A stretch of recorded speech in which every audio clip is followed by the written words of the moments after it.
Nous continuons notre série. Nous sommes toujours sur Daniel chapitre 11 au verset 43.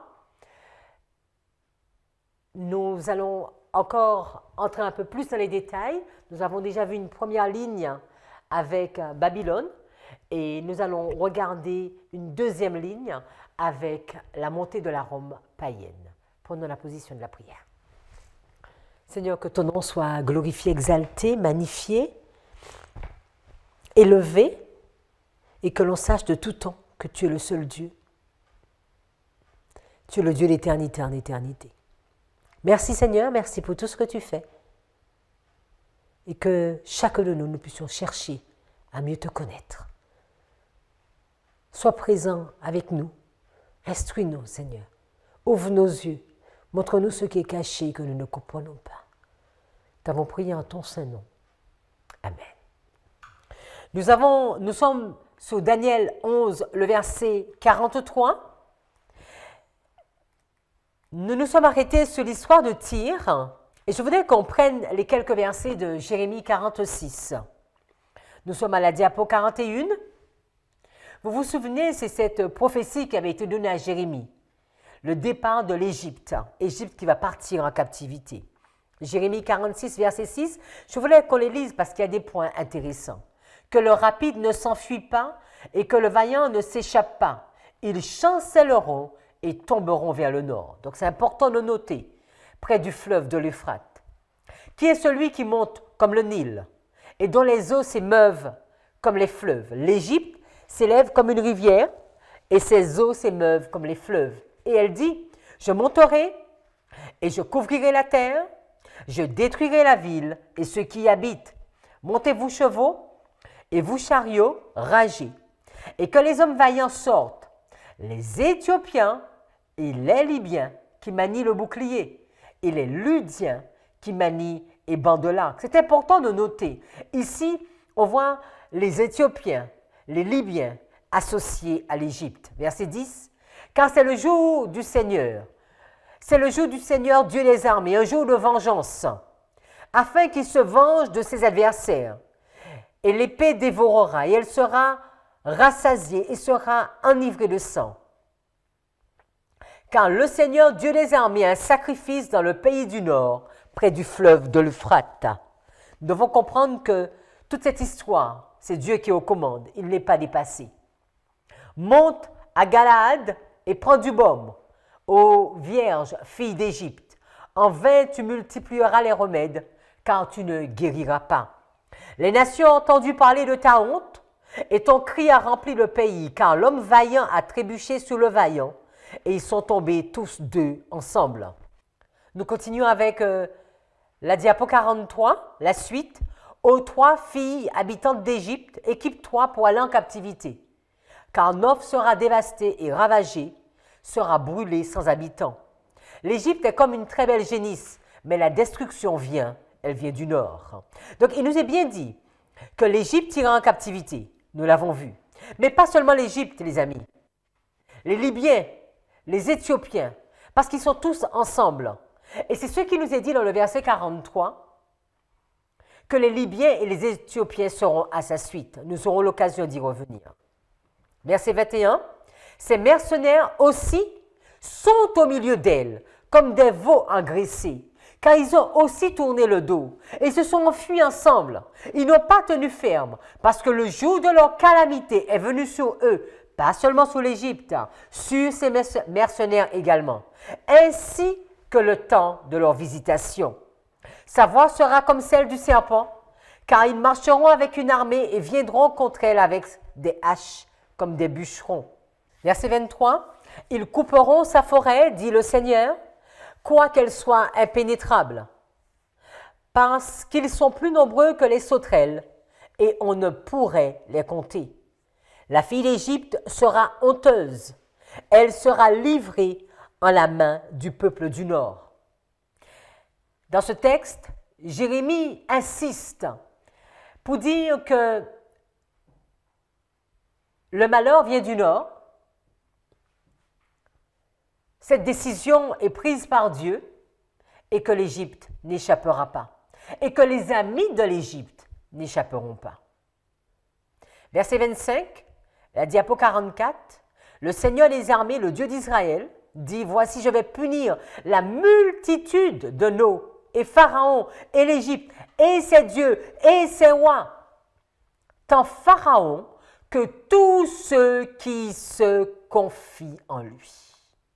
C'est important, parce que souvent, quand nous voyons l'Égypte, nous cloisonnons. Il est dit, tous ceux qui se confient en lui. Et je les livrerai en la main de ceux qui cherchent leur vie, en la main de Nebuchadnezzar, roi de Babylone, et en la main de ses serviteurs. Mais après cela, elle sera habitée comme au jour d'autrefois, dit le Seigneur.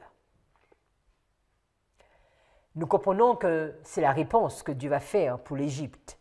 Nous savons quand nous arrivons dans notre dernière histoire, l'Égypte sera prise, parce que le roi du Nord sera pris également, et personne ne résistera devant le Dieu de l'univers. Le verset 27, « Mais toi, n'aie pas peur, ô mon serviteur Jacob, et ne sois pas consterné, ô Israël, car voici, je te sauverai d'un pays lointain, ainsi que ta semence du pays de leur captivité. Et Jacob reviendra et sera en repos et à l'aise, et personne ne lui fera peur. » Vous savez que quand nous regardons les lignes, il y a des limites que les lignes nous imposent. Dans cette première histoire, nous savons que le peuple d'Israël devait partir en captivité, parce que c'était la volonté de Dieu, c'était le choix que Dieu leur imposait. Nous comprenons que quand nous arrivons à notre dernière ligne, nous avons intérêt à ne pas aller en captivité à Babylone. Nous avons tout intérêt à quitter Babylone. Nous ne sommes pas dans la même histoire. Quand nous arrivons dans notre histoire, nous devons résister. Nous devons tenir bon. Quand nous sommes dans l'histoire de Babylone, nous savons qu'après Babylone, il y aura la Médo-Perse. Mais nous savons que quand nous sommes dans notre histoire, après le roi du Nord, il n'y aura pas de Médo-Perse. Il y aura le Dieu de l'univers qui reviendra. Donc il y a des limites dans chacune des histoires, même si nous cherchons et nous voulons comprendre ligne sur ligne, mais n'oublions pas qu'il y a des limites. Dans Zacharie 14, verset 19, il est dit « Telle sera la punition de l'Égypte, diapo 45, et la punition de toutes les nations qui ne seront pas montées pour célébrer la fête des tabernacles. » Ce n'est pas seulement l'Égypte. Quand le roi du Nord vient, et quand il va prendre l'Égypte, il va prendre l'Égypte, mais tous ceux qui travaillent avec l'Égypte, de loin ou de près. Ce que nous avons pu noter, même si nous ne sommes pas rentrés dans les détails, à Carchemish 2, il y a une bataille entre le roi du Nord et le roi du Sud. Le roi du Nord gagne. Avant d'entrer dans le pays glorieux, l'Égypte continue à aider Juda. Mais à un moment, l'Égypte ne peut plus. Quand le siège est mis, l'Égypte sait que c'est terminé. L'Égypte ne peut plus sortir. La famine arrive, le pays glorieux est pris, le roi du Nord vient, mais le roi du Nord va mettre également un siège sur Tyr, sur les amis de l'Égypte également, sur Tyr. Tyr, 13 ans plus tard, va être également pris par le roi du Nord. Tyr est soumis au roi du Nord, comme le pays glorieux sera soumis au roi du Nord. Comme toutes les nations qui seront avec Tyr seront soumis au roi du Nord. L'Égypte sera soumise au roi du Nord. Il est important de le noter. Regardons une autre histoire. Nous savons que dans la Bible, il nous faut au moins 2 témoins pour arriver à faire notre histoire. C'est une histoire que nous avons déjà vue, c'est la montée de la Rome païenne. Nous savons que la Syrie va être conquise. Uriah Smith, à la page 82, va nous dire, nous sommes à la diapo 48, « Bien que l'Égypte n'avait pas pu subsister devant Antiochus Méga, le roi du Nord, Antiochus Asiaticus, ne put résister aux Romains qui vinrent contre lui. Aucun royaume ne put résister à la puissance naissante. La Syrie fut conquise et ajoutée à l'Empire romain quand Pompée, en 65 avant Jésus-Christ, priva Antiochus Asiaticus de ses possessions et réduisit la Syrie à une province romaine. Notons quelques points. Nous savons qu'en moins 202, c'est Pagnon. La bataille entre le roi du Sud et le roi du Nord. Le roi du Nord gagne. Carchemish II, bataille entre le roi du Nord et le roi du Sud. Le roi du Nord gagne. En moins 63, il va rentrer dans le pays glorieux. Nous sommes ici en moins 65. Et en moins 65, on nous dit que la Syrie, l'ancien roi du Nord. Donc en 65, la Syrie est conquise. Et si nous regardons également dans Wikipédia, après ils nous disent entre 64, mais cela se joue. Nous sommes à la diapo 49. La Syrie fut l'une des provinces les plus importantes de l'Empire romain, tant par sa richesse que sur le plan militaire. Étendue de la Méditerranée à l'Euphrate, elle constitua un riche creuset de civilisation composé, entre autres, araméens et de phéniciens, hellénisés pour la plupart d'entre eux. La Syrie est conquise par Pompée en 64 avant Jésus-Christ. Donc là en 64, en 63, en 65. Donc en moins 65, Syrie devient une province de Rome. Et en moins 63, nous savons que Rome va rentrer dans le pays glorieux. C'est une histoire que nous connaissons, que nous n'allons pas lire. Je vous invite à regarder dans l'histoire ou encore plus précisément dans le livre Les pensées de Daniel et de l'Apocalypse de Uriah Smith. Et en fonction de la pagination, vous pouvez avoir cette histoire à la page 82 qui est dit que vraiment comment il va rentrer dans le pays glorieux. Mais moi, je veux juste vous mettre les dates. Donc, il va rentrer dans le pays glorieux en moins 586. Il y aura une famine avant. Il va rentrer dans le pays glorieux en moins 63. Après une grande conquête, une famine et beaucoup de difficultés.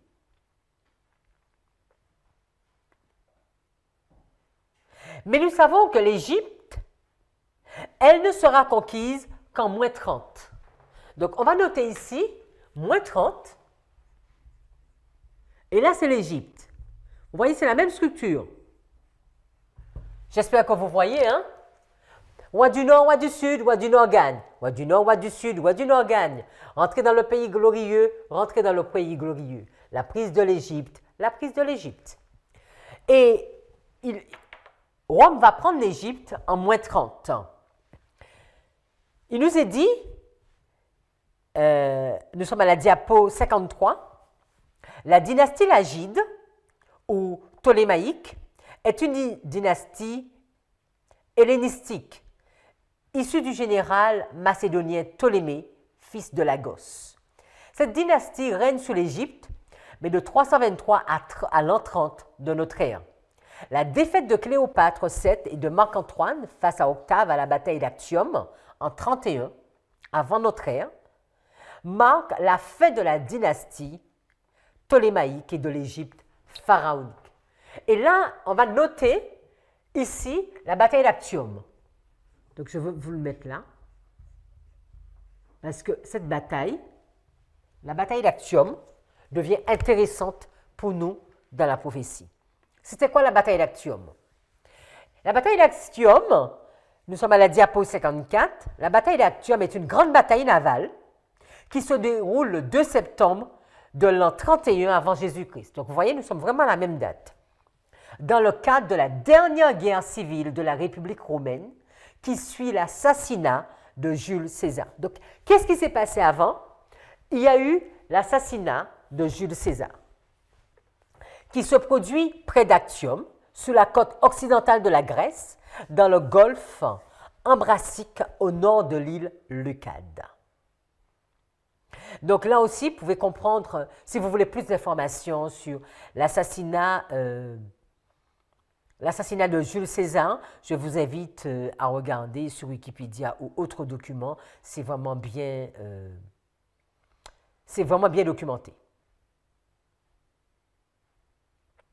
Donc, on va nous dire que l'assassinat de Jules César, c'est le résultat de complots de sénateurs romains qui se surnommaient entre eux les liberatores, les libérateurs, et dont les chefs les plus renommés furent Marcus Junius Brutus. Nous sommes à la diapo 55. Donc, il nous est dit que l'assassinat eut comme résultat la guerre civile des libérateurs, suivie de la prise de pouvoir par Octave, qui allait devenir Auguste, le premier empereur romain. Donc, une fois que nous avons posé ça, nous pourrons nous rendre compte que, n'oublions pas qu'il y a un point que nous cherchons à voir ici. Et quand nous regardons dans l'histoire, nous allons voir qu'il y a un point très marquant qui a fait la montée de César, de Jules César. N'oublions pas que nous venons de parler de l'assassinat de Jules César. Vous vous souvenez? À la bataille d'Actium. La bataille d'Actium a eu lieu à cause de l'assassinat de Jules César. OK? Mais avant l'assassinat de Jules César, nous allons avoir cette bataille, cette confrontation avec la Gaule ou les Gaules. Si nous regardons un peu dans l'histoire, on ne va pas vraiment rentrer dans les Gaules dans cette histoire, mais je voulais juste noter ce point. La diapo 56, il nous est dit que la Gaule était une région de l'Europe de l'Ouest, peuplée majoritairement par les Celtes, les Belges, les Aquitains, les Ligures, les Ibères, correspondant actuellement à la France, le Luxembourg, la Belgique, la majeure partie de la Suisse, le nord de l'Italie, ainsi que les régions des Pays-Bas, de l'Allemagne situées sur la rive du Rhin et bien d'autres. C'était vraiment une confédération de beaucoup de peuples. La Gaule fut envahie après l'an -120 par les Cimbres et les Teutons, qui furent à leur tour vaincus par les Romains en -103.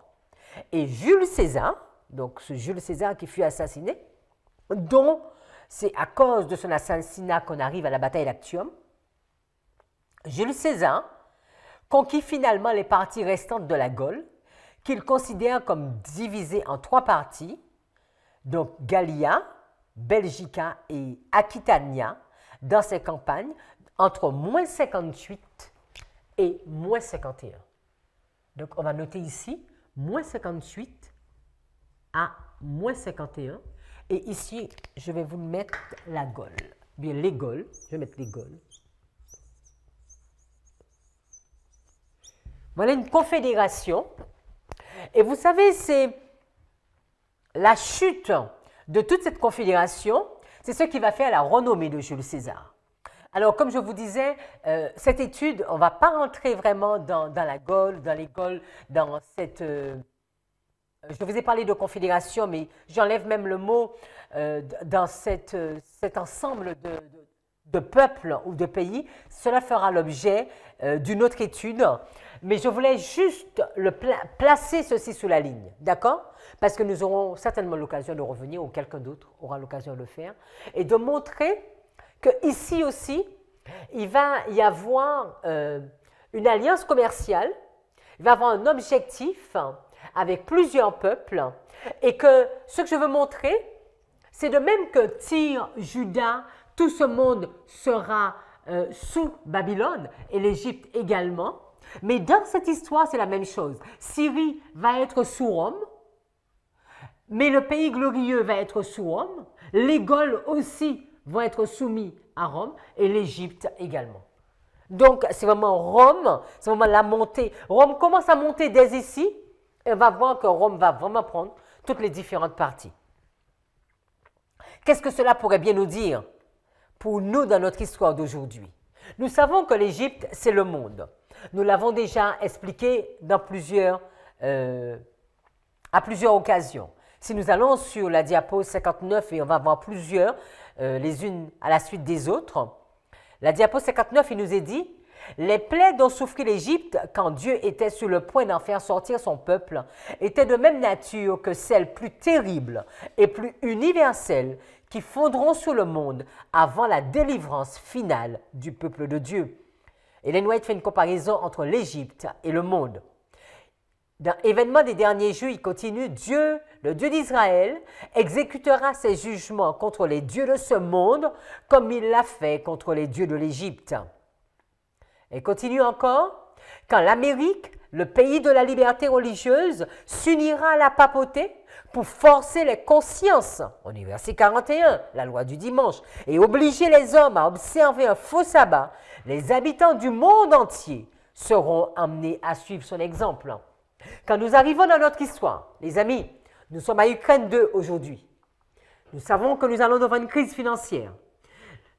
Le roi du Nord, Rome, entrera en alliance, imposera des lois dans le pays glorieux. Quand ceci se mettra en place, quand la loi du dimanche passera, nous devons savoir que les 10 rois que nous voyons dans Apocalypse se mettront en place. Les 10 rois sont déjà en place, mais nous ne les voyons pas agir. Mais là, nous verrons vraiment, parce que vous savez, les Gaules, ils avaient commencé à les prendre depuis avant. Tyr existait avant déjà le pays glorieux, avant la prise du pays glorieux. Les 10 rois existent déjà aujourd'hui. Nous pouvons prouver la façon, comment même le découpage de notre monde, ce qu'il est dit du découpage de notre monde. À la diapo 62, il est dit « L'image de la bête est une description de l'utilisation d'une puissance séculière pour mettre en application un dogme religieux. Quand les églises de notre pays, les États-Unis, ayant conclu un accord avec sur les points qu'elles partagent en commun, influenceront l'État pour imposer leurs décrets et pour soutenir leurs institutions, l'Amérique protestante aura formé une image à la hiérarchie romaine. » Donc là, nous comprenons l'ordre dans lequel arriveront les événements dont parle Apocalypse 13. Et Ellen White va confirmer cet ordre. Ellen White va confirmer cet ordre de conquête du monde par la papauté. La papauté ne va pas prendre une partie du monde, mais beaucoup plus tout ce monde. Tout d'abord, les États-Unis, ils vont se mettre à parler comme un dragon. Lors du passage de la loi nationale du dimanche, nous le savons dans Apocalypse 13, mais ils vont également former une image à la bête. Dans Apocalypse 13, verset 11, qui nous est dit « Puis je vis monter de la terre une autre bête qui avait 2 cornes, semblable à un agneau et qui parlait comme un dragon. » Ellen White va nous dire dans Tragédie des siècles à la page 479, « C'est par ces lois et par ces décisions judiciaires qu'une nation parle. »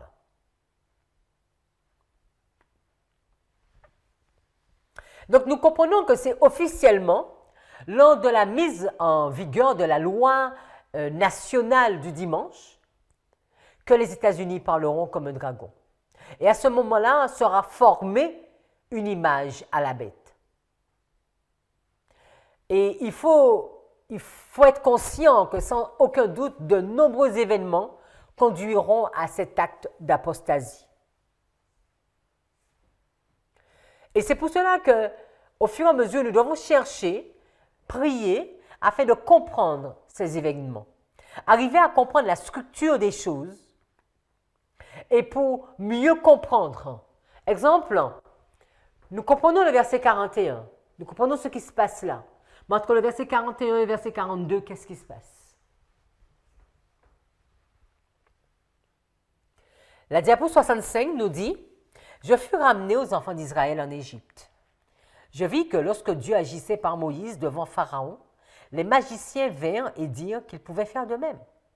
Je vis cette même œuvre semblable à celle des magiciens d'autrefois se mettre en place dans le monde et parmi les soi-disant églises. » Il y aura une telle contrefaçon, les amis. Nous allons être trompés par le spiritisme. Aujourd'hui encore, aujourd'hui, nous le voyons souvent dans les églises, on ne veut pas étudier, on ne veut pas s'asseoir sur ainsi, a dit l'Éternel, et on va penser, ah, j'ai eu tel rêve, j'ai compris telle chose. Je ne suis pas en train de dire que les rêves, ce n'est pas une bonne chose. Hein. Mais si nous nous attardons ou si nous nous arrêtons seulement à cela, nous risquons de nous faire, nous risquons de nous tromper. Beaucoup d'entre nous ne passons pas assez de temps à étudier, mais nous regardons beaucoup les journaux et nous allons regarder chaque agissement de la papauté. Il est malade, il a agi ainsi, il est entré là. Mais nous pouvons avoir toutes ces informations si nous ne comprenons pas la structure qui est mise en place, en prenant d'abord par rapport à la Bible et en regardant dans plusieurs témoins, nous allons nous tromper, c'est sûr. Vous savez, c'est au moyen de différentes tromperies que le monde entier sera emmené à l'adoration à la papauté. Les 10 vierges, elles n'étaient pas des hypocrites. Les 5 vierges folles, elles n'étaient pas des hypocrites. C'est des personnes qui croyaient vraiment en Dieu et qui faisaient confiance, ou bien qui pensaient faire confiance à Dieu. Mais ils ont été trompés. Ou bien elles se sont laissées tromper. Il nous est dit qu'elle va séduire les habitants de la terre par des prodiges qui lui étaient donnés d'opérer en présence de la bête. Nous l'avons au verset 15 du chapitre 13 d'Apocalypse. L'asservissement spirituel décrit par Jean est représenté par Daniel au verset 42. Lorsque le roi du Nord étend sa main sur divers pays, il va l'étendre par ses tromperies,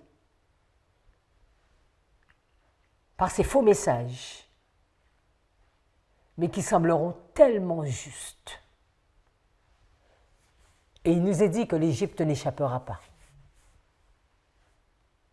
Lorsque les États-Unis fera que la terre et ses habitants adorent la première bête, dont la blessure mortelle avait été guérie, le monde adorera en réalité Satan.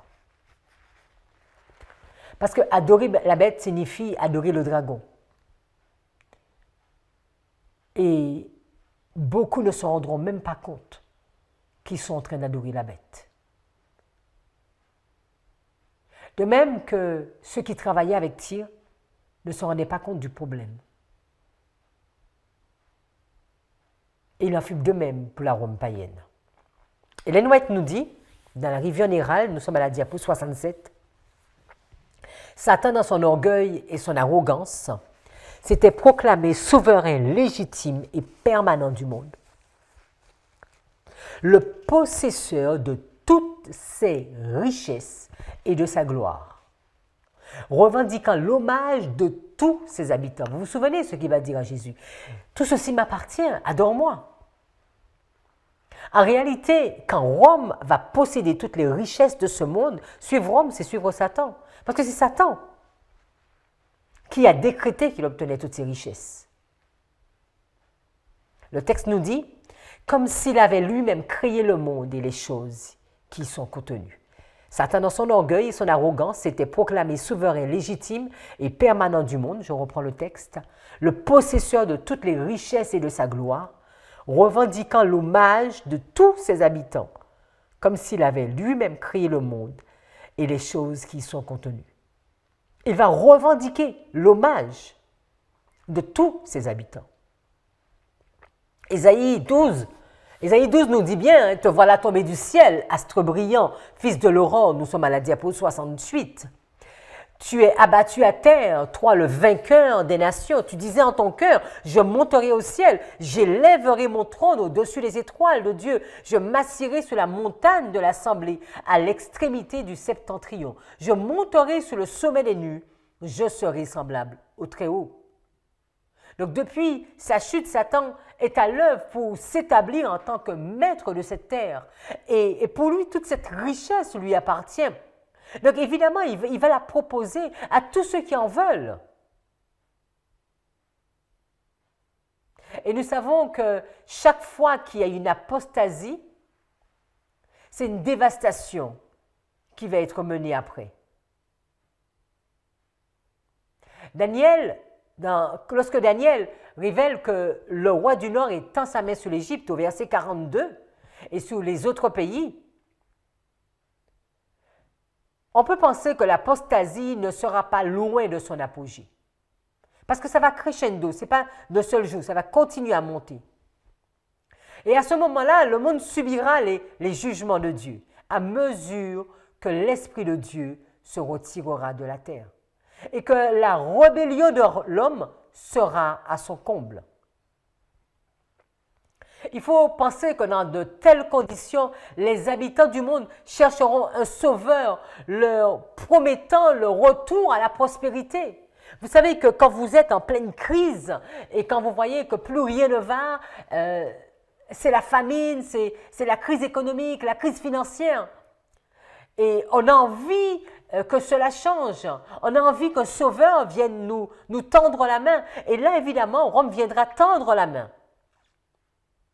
Parce qu'à partir du moment qu'il y aura eu l'apostasie par rapport à la loi du dimanche, il nous est dit que c'est une apostasie nationale. C'est une ruine nationale qui s'en suivra. Et dans cette ruine, même le peuple de Dieu va penser que la solution vient de Rome. Et Rome va prendre toute cette richesse et va les proposer. Et beaucoup penseront revenir à une postérité, ne serait-ce que temporelle. Et nous pouvons comprendre qu'ici, il y aura un parfait stratagème du pape de Rome qui promettra la paix à la population dévastée. Nous pouvons voir le parallèle avec l'histoire de l'Égypte. La diapo 72, il nous est dit, les Égyptiens s'étaient enrichis du travail injuste qu'ils avaient imposé aux Israélites. Ces derniers, en se mettant en route vers leur nouvel héritage, avaient donc le droit de réclamer le paiement de leur année de labeur. À cet effet, ils devront demander des articles de valeur facilement transportables. Vous vous souvenez? Du reste, Dieu va disposer les Égyptiens en leur faveur. Les puissants miracles accomplis pour leur délivrance frapperont les oppresseurs de telle sorte que les requêtes de leurs esclaves leur seront accordées. Est-ce qu'il ne sera pas de même quand nous arriverons à notre histoire? Daniel 11, verset 43 nous dit bien « Il se rendra maître des trésors d'or et d'argent et de toutes les choses précieuses de l'Égypte. » Mais au verset B, 43b, il nous dit « Les Libyens et les Éthiopiens seront à sa suite. » C'est qui les Libyens? Allons à la diapo 76. Libyens, c'est la Strong 03864 qui veut dire les affligés. Au cœur avide, les affligés, un peuple de l'Afrique du Nord ou de l'ouest de l'Égypte. Quand nous regardons quelques textes, 2 Chroniques 12, verset 3, nous sommes à la diapo 77, il est dit il avait 1200 chars et 60 000 cavaliers. Et il vint d'Égypte avec lui un peuple innombrable, des Libyens, des Sukiens et des Éthiopiens. Il faut noter que souvent l'Égypte est associée aux Libyens et aux Éthiopiens. Dans cette étude, mon objectif ne sera pas de montrer est-ce que les Libyens seront avec Rome pour faire tomber l'Égypte ou est-ce que les Libyens sont avec l'Égypte, donc en faisant tomber l'Égypte, les Libyens tombent également. Mon rôle, je ne vais pas rentrer dans ce point.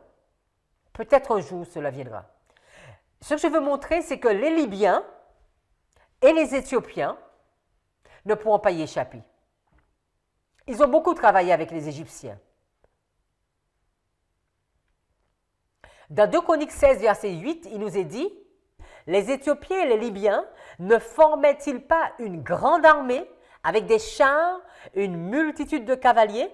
Et cependant l'Éternel les a livrés entre tes mains, parce que tu t'étais appuyé sur lui. » Dans cette histoire, il nous montre que les Éthiopiens et les Libyens sont considérés comme une grande armée.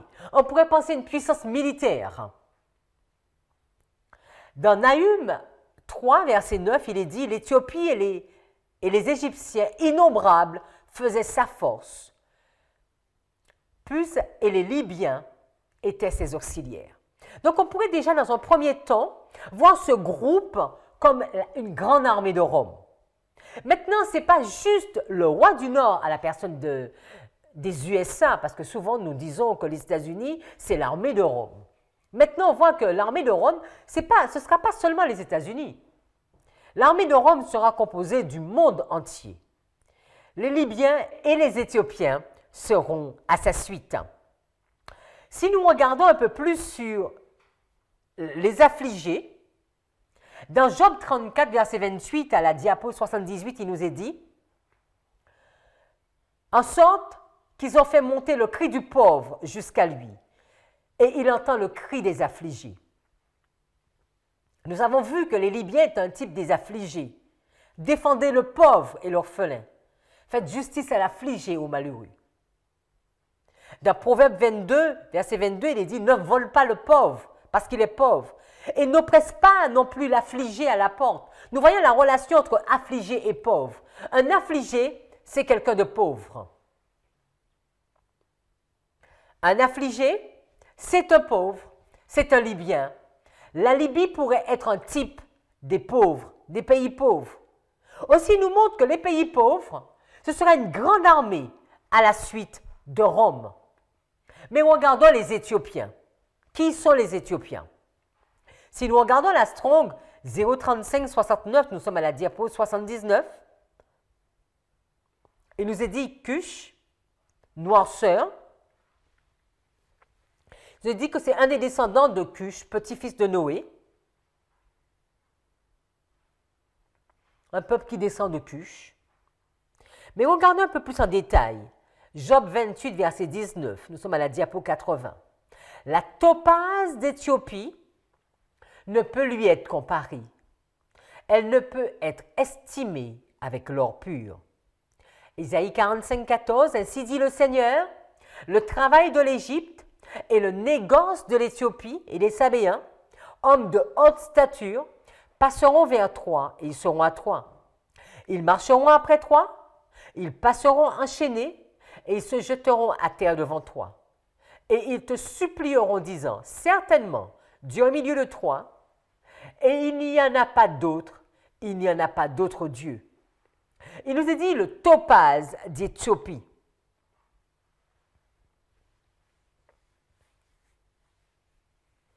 Quand nous regardons dans Ézéchiel 38, verset 13, à la diapo 81, Sheba et Dédan et les marchands de Tarsis et tous ces lionceaux te diront, es-tu venu enlever un butin? As-tu assemblé ta multitude pour faire le pillage, pour emporter argent et or, pour prendre bétail et biens, pour enlever un grand butin?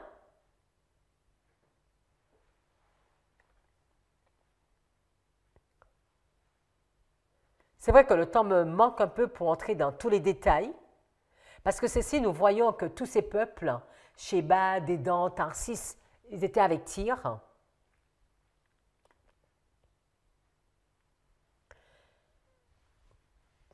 Quand nous regardons Ésaïe 45, verset 14, à la diapo 82, il est dit « Ainsi dit le Seigneur, le travail de l'Égypte et le négoce de l'Éthiopie et des Sabéens. Homme de haute stature, on l'a déjà vu. » Donc, on voit, il nous parle de cette... que les Éthiopiens, c'est vraiment considéré comme des riches. Et quand on regarde Acte 8, verset 27, vous vous souvenez de l'histoire de l'Éthiopien, de l'eunuque, de la haute autorité sous Cadence. Vous vous souvenez, sous Candace, la reine des Éthiopiens, et qui avait en charge de tous les trésors qui étaient venus à Jérusalem. Aussi, on comprend que cette grande armée de Rome, qui sera composée des Libyens et des Éthiopiens, l'Égypte qui sera soumise également, Cette grande armée, c'est vraiment le symbole de toute la richesse, mais de toute la terre, les pauvres comme les riches. Dans l'Apocalypse, il nous est dit que les pauvres ou les riches, les enfants comme les adultes, c'est tout le monde. Et ici, on peut voir que quand il est question des Libyens et des Éthiopiens, ce sont aussi bien les riches que les pauvres. Tout le monde sera à la suite de la Rome.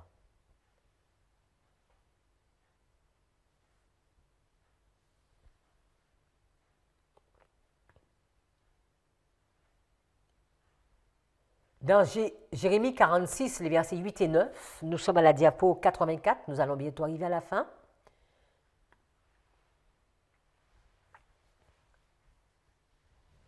Il est dit que l'Égypte s'élève comme une rivière, un déluge, et ses eaux s'émeuvent comme les fleuves. Et elle dit, je monterai, je couvrirai la terre, je détruirai la ville et ceux qui y habitent.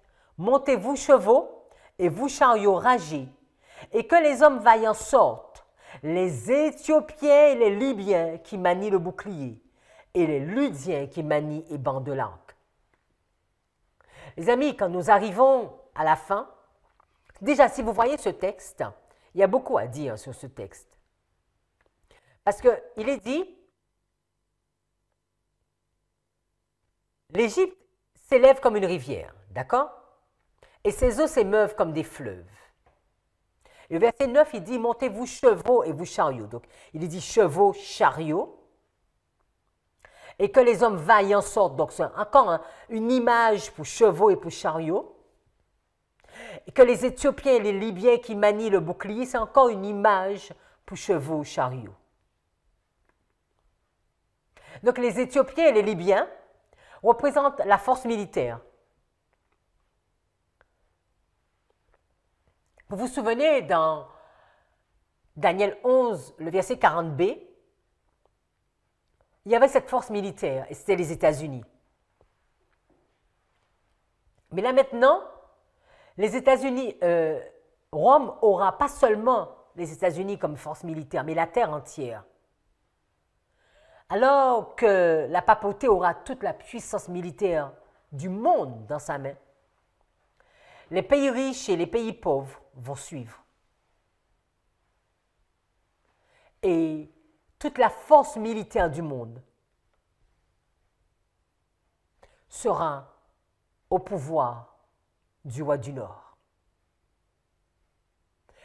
Toutes les nations de la terre vont entrer en accord avec la papauté. Nous savons que ici, nous n'allons pas le démontrer aujourd'hui, mais il y a l'Égypte qui sera sous le roi du Nord. Nous comprenons que ce roi du Nord, c'est le 8e roi de Apocalypse 17. Ici, c'est le 7e. Et ici, c'est le 6e. En parlant des USA. On pourrait se dire USA, ONU, et ils seront tous ensemble.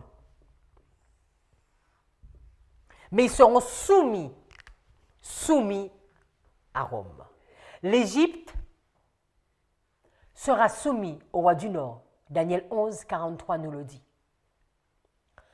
Mais nous ne cessons de dire que nous ne pouvons étudier Daniel sans étudier Apocalypse. Apocalypse 17 nous dit qu'il y aura une confédération des 10 rois. Ils vont régner 1 heure avec la bête. Nous comprenons que c'est la 7e tête, que la 6e tête, la 7e tête et la 8e tête sont ensemble. Mais c'est la bête qui dirige. C'est la 8e tête qui est au contrôle. C'est Rome qui est au contrôle. L'Égypte sera soumise. Les 10 rois seront soumis. Le monde sera soumis. Les Libyens seront soumis. Les Éthiopiens seront soumis. La terre sera soumise. La crise va atteindre un tel niveau, les amis, que nous allons tout perdre. En réalité, il faut se dire, que tu sois avec Dieu ou que tu ne sois pas avec Dieu, tu vas tout perdre. Tu auras peut-être l'impression, ou nous aurons peut-être l'impression, de pouvoir manger du poireau ou un morceau de pain. Mais n'oublions pas que nous allons tout perdre. Même les méchants vont tout perdre. À quel point c'est important de se placer du bon côté, de se placer avec Dieu. Parce que nous savons que Dieu nous sera notre refuge.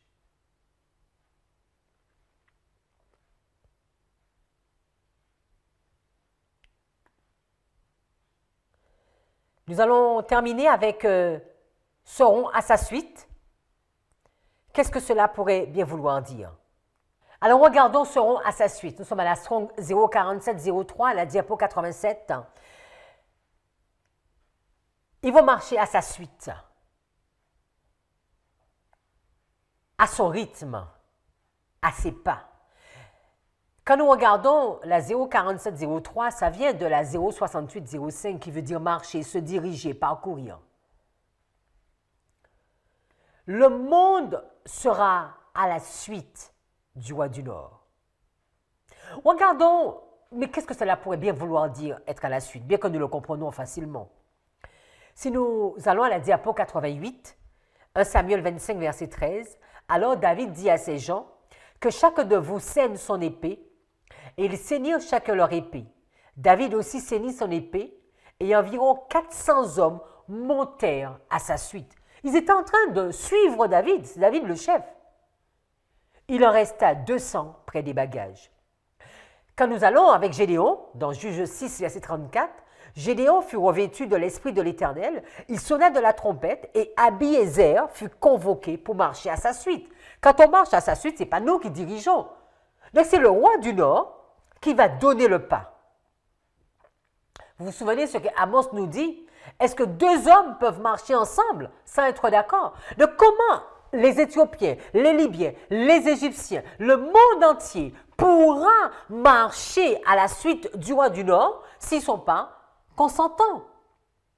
Apocalypse 17 nous dit, ils auront un projet commun, ils auront un même cerveau, un même but, une même vision, un même objectif, une confédération.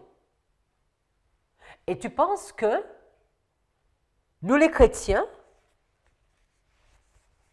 tièdes, nous serons où? Mais forcément avec eux. Si nous sommes des chrétiens tièdes, nous serons forcément avec eux. Parce que il y aura le peuple de Dieu et le peuple ennemi. Que deux camps. Ellen White nous dit, à la diapo 88, à mesure que nous approchons de la fin de toutes choses, les prophéties de Daniel exigent une attention toute particulière, car elles nous parlent de l'époque même où nous vivons. Ces prophéties doivent être rapprochées de celles de Jean dans l'Apocalypse. Nous ne cesserons de le dire, les amis. Daniel et Apocalypse vont ensemble. C'est la même histoire. Apocalypse 17 nous dit, c'est un texte que vous connaissez, qu'on a déjà pris, que je vous invite à reprendre avec moi. Nous sommes à la diapo 91. Et les 10 cornes que tu as vues sont 10 rois qui n'ont pas encore reçu de royaume, mais reçoivent pouvoir comme roi 1 heure avec la bête. Ils ont une seule pensée. Deux personnes ne peuvent marcher ensemble s'ils n'ont pas une seule pensée. Et donneront leur pouvoir et leur puissance à la bête. C'est Daniel 11, 43, les amis, c'est la même chose. Ils combattront contre l'agneau, mais l'agneau les vaincra, car il est le Seigneur des seigneurs et le roi des rois. Et ceux qui sont avec lui sont appelés et choisis et fidèles. Daniel 11, 43 nous dit que le roi du Nord, il prendra toutes les richesses. Il prendra toutes les richesses de l'Égypte, toutes les choses précieuses de l'Égypte. Les Libyens, les Éthiopiens, les Égyptiens, tout le monde sera à sa suite. Ils ont une seule pensée, ils ont une seule vision, ils ont un seul pouvoir. Mais qui commande? C'est Rome, c'est la papauté. Apocalypse nous dit, ils ont une seule pensée. Ils sont au nombre de 10. Ils n'ont pas reçu de pouvoir. Ils vont régner, mais c'est la bête qui est au contrôle. Apocalypse, Daniel, c'est la même histoire. Résumons. Nous arrivons à Ukraine 2. Ensuite, rentrer dans le pays glorieux, la 6e tête, les États-Unis. Ici, c'est l'Égypte qui est pris. C'est le monde. Et avant que le monde ne soit pris, cette confédération doit se mettre en place. Le nombre 10. Le nombre 10. Et cette confédération, nous allons voir, de même que Tyr a chuté, nous allons voir les USA tomber et l'ONU monter. Ce n'est pas l'objectif de l'étude d'aujourd'hui, ça fera encore l'objectif d'une autre étude. Mais alors que nous arrivons à la fin de cette étude, mais à la fin de l'histoire de la Terre, nous devons comprendre que de même qu'à Babylone avait reçu toutes les richesses de l'Égypte, toutes les richesses de Tyr, la Rome moderne aura toutes les richesses du monde. Juste avant de terminer, je voudrais qu'on voit quelque chose. Vous savez qu'aujourd'hui, nous devons comprendre que Tyr existait avant la prise du pays glorieux. Les Gaules existaient avant la prise du pays glorieux. Les 10 rois existent avant la prise du pays glorieux. Si nous regardons là nous sommes à la diapo 95, mais vous pouvez le taper sur plusieurs sites internet, les 10 grandes régions géographiques. Selon les Nations Unies, le monde est composé de 10 grandes régions géographiques. Afrique, Asie, Amérique du Nord, Amérique du Sud, Amérique centrale, Europe de l'Est, Union européenne, le Moyen-Orient, les Caraïbes et l'Océanie. Chaque région a sa propre géographie physique et humaine.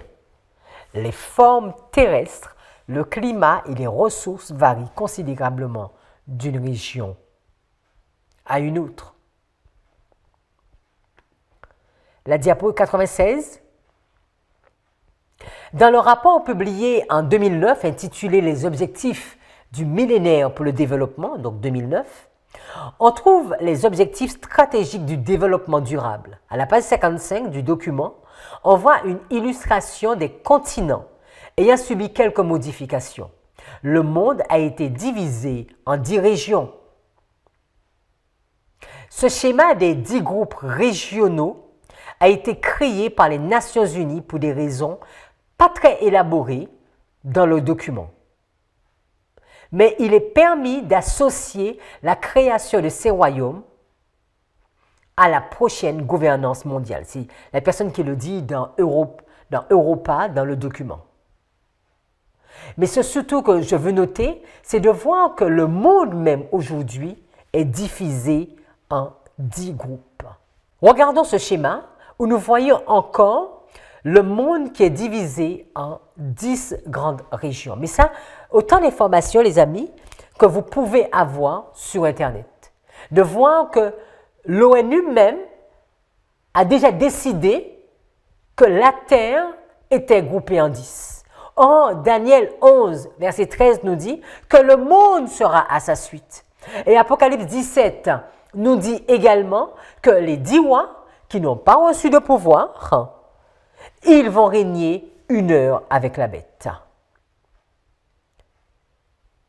Étudions, prions, soyons conscients du temps dans lequel nous sommes. Les choses se passent, les choses avancent, mais malheureusement, nous, le peuple de Dieu, nous sommes parfois trop endormis.